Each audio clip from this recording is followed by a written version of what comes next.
एक छोटे गांव में विवान नाम का 16 साल का लड़का रहता था। वो बहुत मेहनती था, लेकिन उसके आसपास के लोग हमेशा उसे नीचा दिखाते थे। जब वो पढ़ाई करता, लोग कहते, इतना पढ़कर क्या करेगा, तेरे बस की बात नहीं। जब वो ड्राइंग बनाता, कहते, ये तो समय की बर्बादी है। जो भी वो करता, दुनिया उसे रोकने की कोशिश करती। धीरे धीरे विवान ने अपने सपनों पर शक करना शुरू कर दिया। एक दिन निराश होकर वो अपने स्कूल के बाहर बैठ गया। वहां स्कूल के चपरासी राघव चाचा उसे मिले। चाचा हमेशा चुप रहते थे, लेकिन आज उन्होंने विवान का उदास चेहरा देख लिया। उन्होंने पूछा, क्या हुआ बेटे?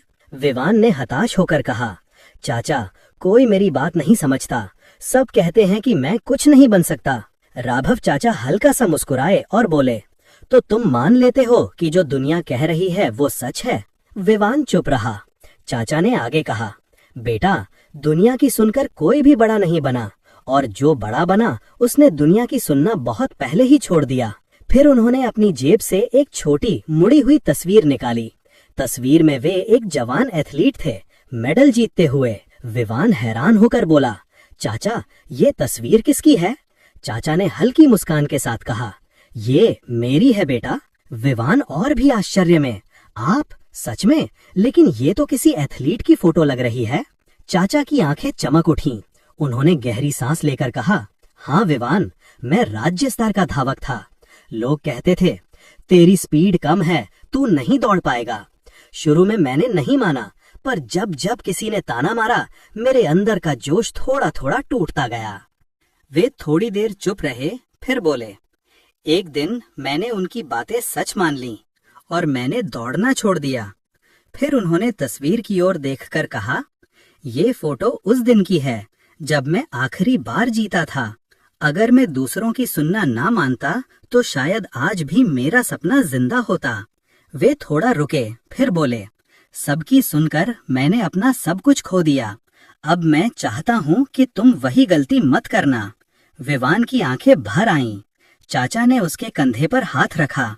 जब तुम अपने लक्ष्य पर भरोसा करते हो तो दुनिया की आवाज धीरे धीरे बंद हो जाती है। सिर्फ तुम्हारा जुनून बोलता है। उस दिन के बाद विवान ने सबकी बातें सुनना बंद कर दिया। अब वो वही सुनता था, अपना दिल, अपनी मेहनत, अपनी लगन। उसने पढ़ाई में मेहनत की, अपनी ड्राइंग पर रोज प्रैक्टिस की। लोग आज भी बोलते रहे, पर अब उनके शब्द उस तक पहुंचते ही नहीं थे।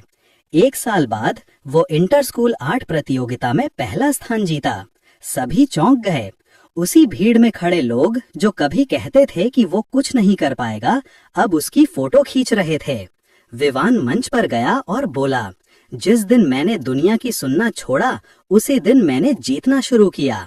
कहानी का संदेश, दुनिया हमेशा बोलेगी, कभी अच्छे के लिए, कभी बुरे के लिए, लेकिन क्या सुनना है ये तुम्हारे हाथ में है। जब तुम दुनिया की आवाजें बंद कर देते हो, तब तुम्हारे सपनों की आवाज सबसे ज्यादा साफ सुनाई देती है।